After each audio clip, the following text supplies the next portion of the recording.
Hi, welcome to the show Learn to Level Up, powered by Aimbridge Education. After plus 2, as a MBBS aspirant, വളരെ ക്രൂഷ്യലാണ്.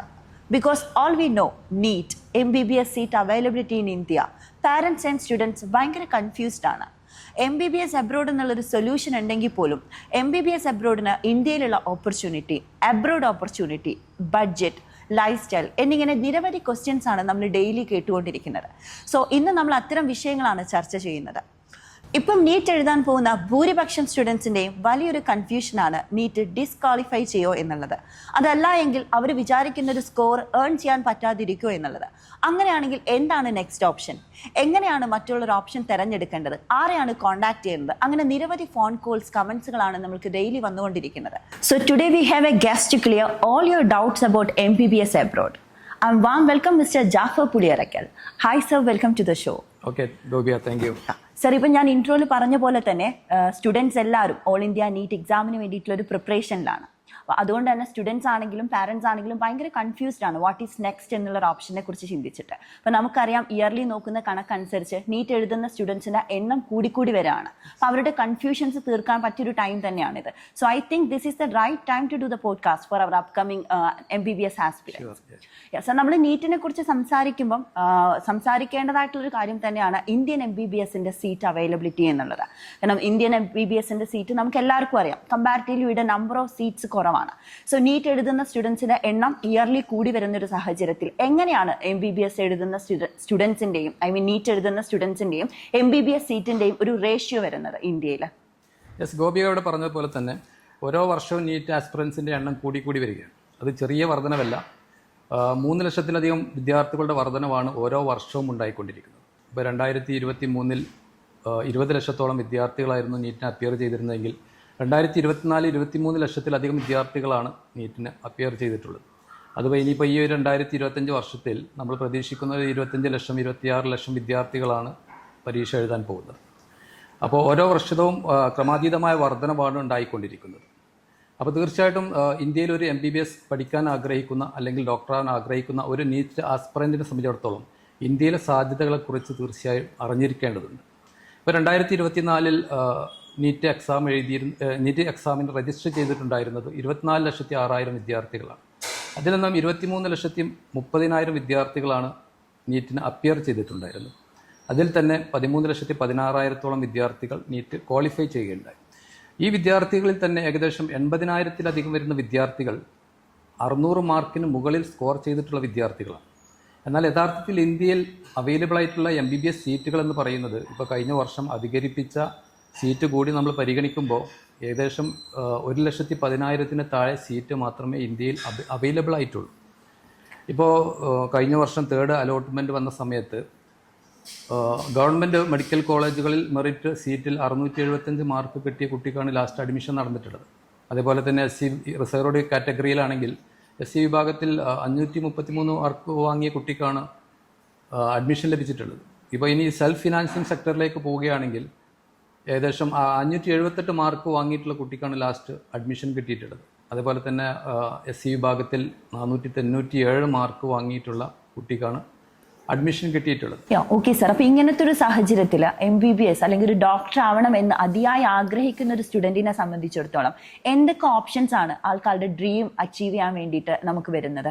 ഒരു MBBS doctor ആവാൻ വേണ്ടി എന്തൊക്കെ options ആണ് വരുന്നത്? Okay, ഞാൻ മനസ്സിലാക്കിയിടത്തോളം നീറ്റ് ആസ്പിറൻറ്റിൻ്റെ മുമ്പിൽ ഒരു 4 ഓപ്ഷൻസ് ആണ് അവൈലബിൾ ആയിട്ടുള്ളത്. ഫസ്റ്റ് ഓഫ് ആൾ, ഒന്ന് നമ്മുടെ ഇന്ത്യയിൽ തന്നെ ഗവൺമെൻറ്, പ്രൈവറ്റ്, സെൽഫ് ഫിനാൻസിങ് സെക്ടറിൽ അഡ്മിഷൻ കരസ്ഥമാക്കുക എന്നുള്ളത് തന്നെയാണ്. പിന്നീട് വരുന്നത് ഒരു ഓപ്ഷൻ എന്ന് പറയുന്നത് ഇന്ത്യയിൽ അഡ്മിഷൻ ലഭിച്ചിട്ടില്ലെങ്കിൽ തീർച്ചയായിട്ടും അബ്രോഡ് അഡ്മിഷൻ കരസ്ഥമാക്കുക എന്നുള്ളതാണ്. പിന്നീട് കുട്ടികളൊക്കെ സാധാരണ ചെയ്തു വരുന്നത് നീറ്റ് റിപ്പീറ്റിന് പോവുക എന്നുള്ളതാണ് മറ്റൊരു ഓപ്ഷൻ ആയിട്ടുള്ളത്. ഇതുമല്ലാതെ ഉള്ളൊരു ഓപ്ഷൻ എന്ന് പറയുന്നത് തങ്ങളുടെ ഡ്രീം ഉപേക്ഷിച്ചുകൊണ്ട് മറ്റ് പാരാമെഡിക്കൽ കോഴ്സുകളിലേക്കും അതുപോലെ തന്നെ മറ്റ് കോഴ്സുകളിലേക്കും ഒക്കെ നീങ്ങുക എന്നുള്ളതാണ് നമ്മൾ കണ്ടുവരുന്നത്. അപ്പോൾ ഇതിൽ ഞാൻ പറഞ്ഞ ഈ ഫസ്റ്റ് ഓപ്ഷൻ എന്ന് പറയുന്നത് ഗവൺമെൻറ് മെഡിക്കൽ കോളേജിൽ ഞാൻ നേരത്തെ പറഞ്ഞു 675 മാർക്ക് കരസ്ഥമാക്കിയ കുട്ടിക്കാണ് കഴിഞ്ഞ വർഷം 3rd അലോട്ട്മെൻറ്റിൽ സീറ്റ് കരസ്ഥമാക്കാൻ സാധിച്ചിട്ടുള്ളത്. അതുപോലെ തന്നെ നമ്മൾ സെൽഫ് ഫിനാൻസിങ് സെക്ടറിലേക്ക് വരികയാണെങ്കിൽ 578 മാർക്ക് വാങ്ങിയിട്ടുള്ള കുട്ടിക്കാണ് അഡ്മിഷൻ കിട്ടിയിട്ടുള്ളത്. ഈ സെൽഫ് ഫിനാൻസിങ് സെക്ടറിനെ സംബന്ധിച്ചിടത്തോളം ഏകദേശം ഒരു 7-8 ലക്ഷം രൂപയോളം ഇവർ വർഷത്തിൽ ട്യൂഷൻ ഫീസായിട്ട് മാത്രം നൽകേണ്ടതുണ്ട്. അതിന് പുറമെ അവരുടെ ഹോസ്റ്റൽ അതുപോലെ തന്നെ മറ്റു ചെലവുകളും വരുമ്പോൾ ഏകദേശം ഒരു 8-10 ലക്ഷം രൂപ ട്യൂഷൻ ഒരു വർഷത്തിൽ അവർക്ക് എക്സ്പെൻസ് വരുന്നുണ്ട്. ഇനിയിപ്പം നമ്മൾ പ്രൈവറ്റ് സെക്ടറിലേക്ക് വരികയാണെങ്കിൽ പ്രൈവറ്റ് സെക്ടറിൽ നമുക്കറിയാം ട്യൂഷൻ ഫീസിന് പുറമെ വലിയൊരു സംഖ്യ അവർ ഡൊണേഷനായിട്ട് നൽകേണ്ടതുണ്ട്. അപ്പോൾ നമ്മൾ ഏകദേശം ഒരു ബഡ്ജറ്റ് വരുന്നത് ഒരു 80 ലക്ഷം മുതൽ 1.5 CR വരെ നമുക്ക് ഈ പ്രൈവറ്റ് സെക്ടർ സീറ്റ് ലഭിക്കണമെങ്കിൽ നമ്മൾ സ്പെൻഡ് ചെയ്യേണ്ടതായിട്ടുണ്ട്. അപ്പോൾ ഈ കുട്ടികളെ സംബന്ധിച്ചിടത്തോളം ഒന്നുകിൽ ഹൈ ടാലൻറ്റഡ് ആയിട്ടുള്ള കുട്ടികൾക്കാണ്, അതല്ല എന്നുണ്ടെങ്കിൽ ഫിനാൻഷ്യലി അത്രയും ഫിറ്റായിട്ടുള്ള കുട്ടികൾക്കാണ് യഥാർത്ഥത്തിൽ ഇന്ന് ഇന്ത്യയിൽ MBBS അഡ്മിഷന് അവസരം ലഭിച്ചുകൊണ്ടിരിക്കുന്നത്. ഓക്കെ, ഇപ്പം നമ്മൾ സംസാരിച്ചതനുസരിച്ച് സാറ് പറഞ്ഞൊരു കണക്ക് നോക്കുമ്പോൾ ഇന്ത്യയിൽ അത്രത്തോളം MBBSനുള്ള സീറ്റ് അവൈലബിലിറ്റി കുറവാണ്. എക്സ്പെഷ്യലി നമ്മൾ നീറ്റ് എഴുതുന്ന സ്റ്റുഡൻസുമായിട്ട് കമ്പയർ ചെയ്യുന്ന സമയത്ത് നമ്പർ ഓഫ് സീറ്റ്സ് നമുക്ക് ഇന്ത്യയിൽ കുറവാണ്. അപ്പോൾ ഈ ഒരു സാഹചര്യത്തിൽ നീറ്റ് റിപ്പീറ്റ് എന്നൊരു ഓപ്ഷൻ എടുക്കുമ്പോൾ അത് എത്രത്തോളം പോസിബിൾ ആണ്? ഇങ്ങനെ ചെയ്യുന്നത് കൊണ്ട് എത്രത്തോളം നമുക്ക് പോസിബിൾ ആണ് ആ ഒരു കാര്യം? നീറ്റ് റിപ്പീറ്റ് എന്നുള്ള ഒരു ഓപ്ഷൻ എടുക്കുന്നത് ഉചിതമായിട്ടുള്ളൊരു തീരുമാനമാണോ? യെസ്, തീർച്ചയായിട്ടും ഇത്തരം ഓരോ വർഷവും നീറ്റ് ആസ്പിറൻസിൻ്റെ എണ്ണം കൂടി വരാനുള്ള ഒരു പ്രധാന കാരണം തന്നെ ഈ നീറ്റ് റിപ്പീറ്റിന് പോകുന്ന കുട്ടികളുടെ എണ്ണം വർദ്ധിക്കുന്നത് കൊണ്ടാണ്. ഇപ്പോൾ നമുക്ക് തന്നെ അറിയാം, നമ്മുടെ അടുത്ത് തന്നെ 1, 2, 3 വർഷമൊക്കെ റിപ്പീറ്റ് ചെയ്തതിന് ശേഷം MBBS അബ്രോഡ് എന്ന ഓപ്ഷൻ അന്വേഷിച്ച് വരുന്ന ഒരുപാട് വിദ്യാർത്ഥികളുണ്ട്. അപ്പോൾ ഈ വിദ്യാർത്ഥികളെ സംബന്ധിച്ചിടത്തോളം അവരുടെ യഥാർത്ഥത്തിൽ അവരുടെ അക്കാഡമിക് ലൈഫിൽ നിന്ന് 3 വർഷം അവർക്ക് നഷ്ടപ്പെടുക. അപ്പോൾ MBBS അബ്രോഡ് എടുക്കാൻ നേരത്തെ തന്നെ ഒരു ഡിസിഷൻ എടുത്തിരുന്നുവെങ്കിൽ യഥാർത്ഥത്തിൽ 3 വർഷം കൂടി കഴിഞ്ഞാൽ അവർ MBBS പഠനം കഴിഞ്ഞ് ഇറങ്ങുമായിരുന്നു. അപ്പോൾ അതുകൊണ്ട് തന്നെ ഇവരുടെ ഇതിന് പുറമെ ഇവർ ഇത്തരം കോച്ചിങ് സെൻ്ററുകളിൽ വലിയ ഭീമമായൊരു തുക ഇതിനു വേണ്ടി ചെലവഴിക്കുന്നുണ്ട്. അപ്പോൾ സാമ്പത്തികമായിട്ടും വലിയൊരു നഷ്ടം അവർക്ക് വരുന്നുണ്ട് അവർ. അപ്പോൾ എനിക്ക് പറയാനുള്ളത് ഇവരെ സംബന്ധിച്ചിടത്തോളം റൈറ്റ് ടൈമിൽ റൈറ്റ് ഡിസിഷൻ എടുക്കുക എന്നുള്ളത് നീറ്റ് ആസ്പിറൻസിനെ സംബന്ധിച്ചിടത്തോളം വളരെ നിർണായകമായിട്ടുള്ള ഒരു കാര്യമാണ്. ഇപ്പം നീറ്റ് അല്ല എന്നുണ്ടെങ്കിൽ ഇപ്പോൾ സ്റ്റുഡൻസിനെ സംബന്ധിച്ചിടത്തോളം നെക്സ്റ്റ് ഒരു ഓപ്ഷൻ അവരുടെ ഡ്രീം അച്ചീവ് ചെയ്യാനുണ്ടെങ്കിൽ ഡെഫിനറ്റ്ലി അബ്രോഡ് തന്നെയാണ്. അപ്പോൾ അബ്രോഡ് ഒരു MBBS നമ്മൾ ചൂസ് ചെയ്യുന്ന സമയത്ത് എങ്ങനെയാണ് അബ്രോഡ് MBBSും ഇന്ത്യൻ MBBSും തമ്മിലുള്ള ഒരു ക്ലാസിഫിക്കേഷൻ നമുക്ക് ചെയ്യാൻ പറ്റുന്നത്? ഒരു ഡിഫറൻഷിയേറ്റ് ചെയ്യുന്ന സമയത്ത് എന്തൊക്കെയാണ് അവിടെ ഒരു ഡിഫറൻസ് വരുന്നത്? തീർച്ചയായിട്ടും ഇന്ത്യയിൽ അഡ്മിഷൻ ലഭിക്കാത്ത ഒരു നീറ്റ് ആസ്പിറൻറ്റിനെ സംബന്ധിച്ചിടത്തോളം നെക്സ്റ്റ് ബെസ്റ്റ് ഓപ്ഷൻ എന്ന് പറയുന്നത് MBBS അബ്രോഡ് തന്നെയാണ്. പക്ഷേ ഇന്ന് പല വിദ്യാർത്ഥികൾക്കും ഇന്നും കൂടുതൽ ആശങ്കകളും അതുപോലെ തന്നെ പേടിയുമാണ്. പുറത്ത് MBBS അബ്രോഡ് എന്ന ഓപ്ഷൻ ചൂസ് ചെയ്യാൻ ഇന്നും ഭയപ്പെടുന്ന ഒരുപാട് വിദ്യാർത്ഥികളുണ്ട്. യഥാർത്ഥത്തിൽ നമ്മളെടുത്ത് പരിശോധിക്കുമ്പോൾ ഇപ്പോൾ വിദേശത്തെ MBBS പഠനം എന്ന് പറയുമ്പോൾ ഇപ്പോൾ നമ്മുടെ നാട്ടിലെ പ്രൈവറ്റ് കോളേജുകളിൽ പഠിക്കുന്ന ഫീസിൻ്റെ ഏകദേശം 1/3 ഫീസ് ചെലവഴിച്ച് കഴിഞ്ഞാൽ അവർക്ക് തീർച്ചയായിട്ടും അബ്രോഡ് നല്ല മെഡിക്കൽ കോളേജുകളിൽ പഠിച്ചിറങ്ങാൻ സാധിക്കുന്നുണ്ട്. അതുപോലെ തന്നെ അവർക്ക് world class education, quality of education പരിശോധിക്കുമ്പോൾ വേൾഡ് ക്ലാസ് എഡ്യൂക്കേഷൻ അവർക്ക് ലഭിക്കുന്നുണ്ട്. അതുപോലെ തന്നെ നമ്മുടെ നാട്ടിലുള്ള പ്രൈവറ്റ് മെഡിക്കൽ കോളേജുകളുടെ അല്ലെങ്കിൽ ഗവൺമെൻറ് മെഡിക്കൽ കോളേജുകളുടെ ഇൻഫ്രാസ്ട്രക്ചറും കാര്യങ്ങളും എടുത്ത് പരിശോധിക്കുമ്പോൾ അതിന് തുല്യമായ അല്ലെങ്കിൽ അതിനേക്കാൾ മുകളിൽ നിൽക്കുന്ന രീതിയിലുള്ള നല്ല ഇൻഫ്രാസ്ട്രക്ചറുകളാണ് നമുക്ക് വിദേശത്തുള്ള മെഡിക്കൽ കോളേജുകളിൽ നമുക്ക് കാണാൻ സാധിക്കുന്നത്.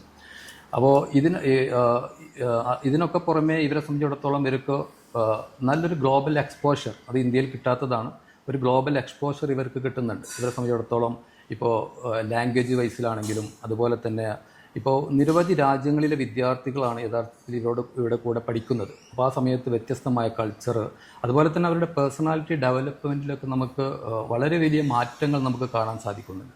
പിന്നെ ഒരു വലിയ കൺസേൺ പറയാറുള്ളത് ക്ലിനിക്കൽ എക്സ്പീരിയൻസിൻ്റെ കാര്യത്തിൽ. വിദേശത്ത് പിന്നെ പേഷ്യൻസിൻ്റെ ഫ്ലോ ഒക്കെ കുറവായതുകൊണ്ട് ക്ലിനിക്കൽ എക്സ്പീരിയൻസ് കുറവാണ് എന്നൊക്കെയുള്ള ആശങ്കകളൊക്കെ പലപ്പോഴും വിദ്യാർത്ഥികൾ പറയാറുണ്ട്. എന്നാൽ യഥാർത്ഥത്തിൽ ഇപ്പോൾ NMCയുടെ പുതിയ ഗൈഡ് ലൈൻസ് പ്രകാരം 12 വർഷത്തെ ക്ലിനിക്കൽ എക്സ്പീരിയൻസ് ഇൻറ്റേൺഷിപ്പ് നിർബന്ധമായിട്ടും അവർ വിദേശത്ത് ചെയ്യേണ്ടതുണ്ട്. അതിന് പുറമെ അവർ നാട്ടിൽ വന്നതിന് ശേഷം 12 മാസത്തെ ക്ലിനിക്കൽ ഇൻറ്റേൺഷിപ്പ് അവർ നാട്ടിലും ചെയ്യേണ്ടതുണ്ട്. അതായത് ടോട്ടൽ അവർ 24 മാസത്തെ ഇൻറ്റേൺഷിപ്പ് ക്ലിനിക്കൽ എക്സ്പീരിയൻസ് അവർക്ക് ലഭിക്കുന്നുണ്ട്. ഇതിനൊക്കെ പുറമെ വിദേശത്തെ യൂണിവേഴ്സിറ്റികളിൽ 2ാമത്തെ വർഷം മുതൽ തന്നെ ഇവർക്ക് ക്ലിനിക്കൽ പ്രാക്ടീസ് സ്റ്റാർട്ട് ചെയ്യുന്നുണ്ട്. അപ്പോൾ ഇത്തരം ആശങ്കകളൊക്കെ സത്യത്തിൽ ഇത്തരം ആശങ്കകളുടെയൊക്കെ ഒന്നും അടിസ്ഥാനമില്ല എന്നുള്ളത് നമുക്ക് മനസ്സിലാക്കാൻ സാധിക്കുന്നത്.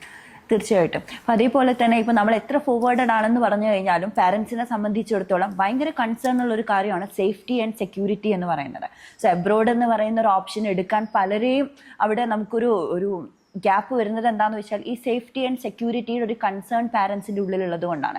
എങ്ങനെയാണ് അബ്രോഡ് കൺട്രീസ് നമുക്ക് സേഫ്റ്റി ആൻഡ് സെക്യൂരിറ്റി ഉറപ്പ് കൊടുക്കുന്നത്? ഇപ്പോൾ സേഫ്റ്റിയുടെ കാര്യം പറയുമ്പോൾ നമുക്കിപ്പം നമ്മുടെ നാട്ടിലൊക്കെ ഈ പ്രസൻറ്റ് സിറ്റുവേഷൻ നമുക്ക് വളരെ വ്യക്തമായിട്ട് അറിയാം. ഇന്നിപ്പം ചാനലുകളിലാണെങ്കിലും മാധ്യമങ്ങളിലും ഒക്കെ ചർച്ച ചെയ്യപ്പെടുന്നത് നമ്മുടെ നാട്ടിലെ സേഫ്റ്റിയും സെക്യൂരിറ്റിയെയും കുറിച്ച് തന്നെയാണ്. ഇപ്പോൾ നമ്മുടെ നാട്ടിലെ യഥാർത്ഥത്തിൽ ഒരു പാരൻറ്റിനെ സംബന്ധിച്ചിടത്തോളം അവർക്ക് ബാംഗ്ലൂരിലോ അല്ലെങ്കിൽ ഡൽഹിയിലോ ഒക്കെയുള്ള ഒരു കോളേജിൽ നമ്മുടെ ഒരു സ്റ്റുഡൻറ്റിനെ തൻ്റെ മകളെ പറഞ്ഞയക്കാൻ സത്യത്തിൽ ധൈര്യമില്ല. ഇപ്പോൾ അങ്ങോട്ട് പോകേണ്ട നമ്മുടെ സ്വന്തം കേരളത്തിൽ തന്നെ ഏതെങ്കിലും ഒരു ഹോസ്റ്റലുകളിൽ സ്വന്തം മകളെ പറഞ്ഞയക്കാൻ ഇന്ന് പേരൻസിന് സത്യത്തിൽ ധൈര്യമില്ലാത്തൊരു സാഹചര്യമാണ്. കാരണം പല രീതിയിലുള്ള ഇപ്പം നമുക്കറിയാം, ഇപ്പോൾ ലഹരിയുടെയും അതുപോലെ തന്നെ ഹോസ്റ്റലുകളിൽ നടന്നുകൊണ്ടിരിക്കുന്ന റാഗിങ്ങും ഇതുപോലെയുള്ള ഒരുപാട് കൺസേൺസ് നമ്മുടെ നാട്ടിൽ വരുന്നുണ്ട്. എന്നാൽ വിദേശത്ത് നമ്മളെടുത്ത് പരിശോധിക്കുക, ഇപ്പോൾ ഇന്ത്യയുടെ വേൾഡ് പീസ് ഇൻഡെക്സ് എടുത്ത് പരിശോധിക്കുമ്പോൾ തന്നെ ഇന്ത്യയുടെ സ്ഥാനം എന്ന് പറയുന്നത് അറൗണ്ട് 130 ആണ്. പക്ഷേ നമ്മളിപ്പോൾ ഈ പോകുന്ന വിദ്യാർത്ഥികൾ പഠിക്കാൻ പോകുന്ന ഈ രാജ്യങ്ങളൊക്കെ നമ്മളെടുത്ത് പരിശോധിക്കുമ്പോൾ അവരൊക്കെ വേൾഡ് പീസ് ഇൻഡെക്സിൽ അവരുടെ സ്ഥാനമെന്ന് പറയുന്നത് ഒന്നുകിൽ 100-ന് താഴെ അല്ലെങ്കിൽ 50-ന് താഴെയൊക്കെയാണ് സ്ഥാനം വരുന്നത്. അപ്പോൾ അത്രയും സേഫായിട്ടുള്ള രാജ്യങ്ങളിലാണ് ഇവരൊക്കെ പഠിക്കാൻ പോകുന്നത്. ഇപ്പോൾ നമുക്ക് തന്നെ അറിയാം, നമ്മൾ 10 വർഷത്തോളമായി വിദേശത്തേക്ക് 100 കണക്കിന് വിദ്യാർത്ഥികൾ അയച്ചുകൊണ്ടിരിക്കുകയാണ്. ഇപ്പോൾ ഇത്രയും കാലത്തിനിടയ്ക്ക് നമുക്ക് അങ്ങനെ ഒരു മേജർ സെക്യൂരിറ്റി കൺസേൺ, ഒരു സേഫ്റ്റി കൺസേൺ ഇത്രയും കാലത്തിനിടയ്ക്ക് അതും കൂടുതലായിട്ട് നമ്മൾ പറഞ്ഞയക്കുന്നത് പെൺകുട്ടികളെയാണ്. എന്നിട്ട് പോലും നമുക്ക് അത്തരത്തിലുള്ള ഒരു സേഫ്റ്റി കൺസേൺ ഇത്രയും കാലത്തിനിടയ്ക്ക് നമുക്ക് ഉണ്ടായിട്ടില്ല. ഓക്കെ, അത് നല്ലൊരു കാര്യം തന്നെയാണ്. കാരണം അബ്രോഡ് പോലത്തെ രാജ്യങ്ങളിലേക്ക് പോകുന്ന സമയത്ത് സ്റ്റുഡൻസ് എല്ലാം ഇന്ത്യനെക്കാട്ടും സേഫാന്ന് പറയുമ്പോൾ പാരൻസിനെ സംബന്ധിച്ചിടത്തോളം അതിൽ കൂടുതലൊന്നുമില്ല അവർക്ക്.